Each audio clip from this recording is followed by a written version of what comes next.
Chapter 16. I will tell you just a little. Poor Blossom, Uncle Hendrik said, laughing after dinner that evening.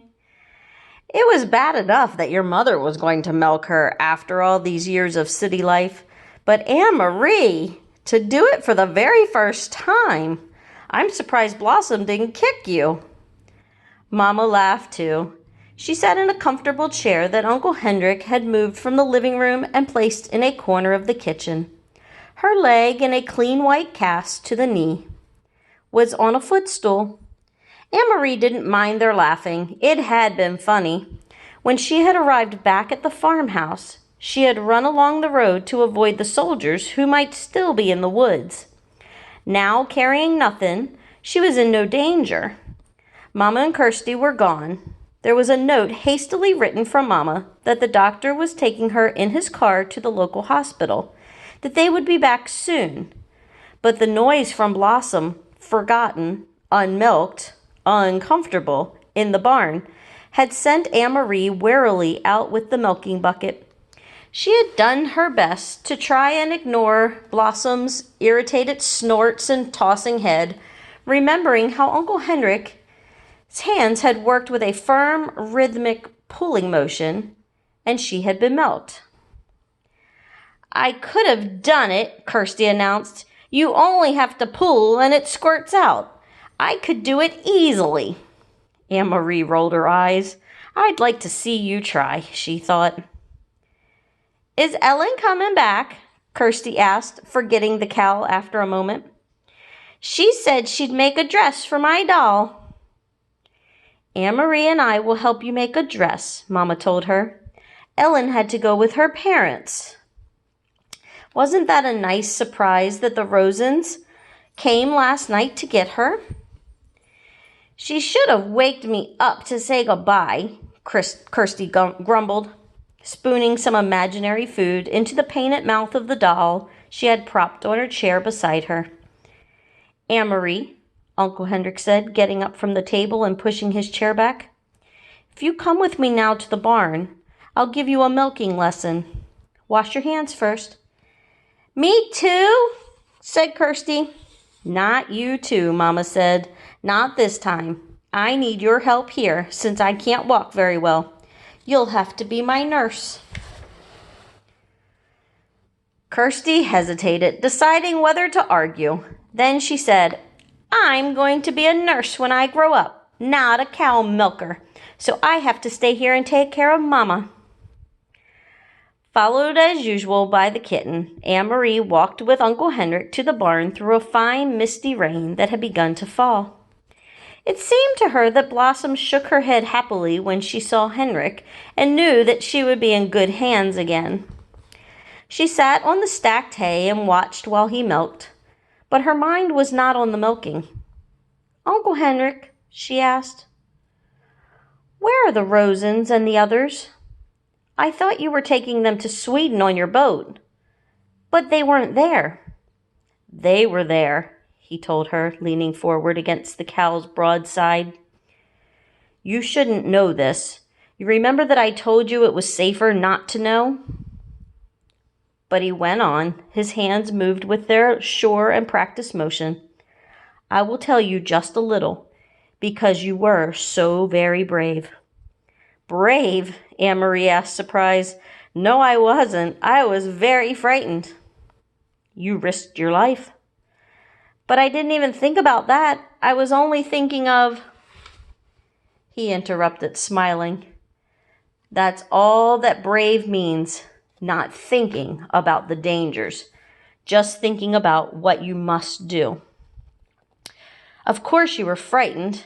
I was too today, but you kept your mind on what you had to do. So did I. Now let me tell you about the Rosens. Many of the fishermen have built hidden places in their boats. I have too. Down underneath, I have only to lift the boards in the right place, and there is a room to hide a few people. Peter and the others in the resistance who work with him bring them to me, and the other fishermen as well. There are people who hide them and help them along to way to Gilligee's. Anne-Marie was startled. Peter is in the Resistance? Of course, I should have known. He brings Mama and Papa the secret newspaper, De Friedanski, and he always seems to be on the move.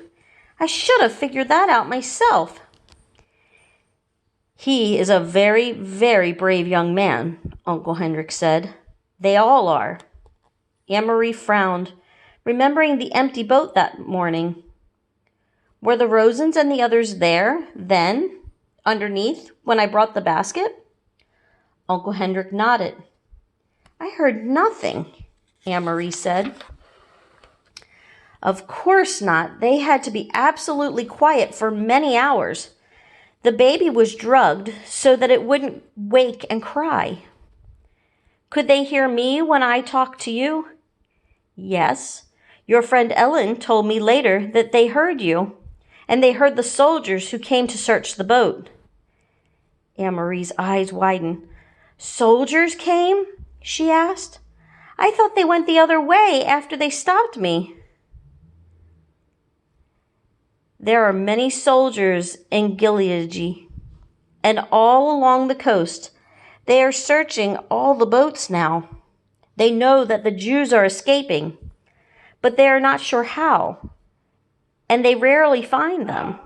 The hiding places are so carefully concealed and often piled dead fish on the deck as well. They hate getting their shiny boots dirtied.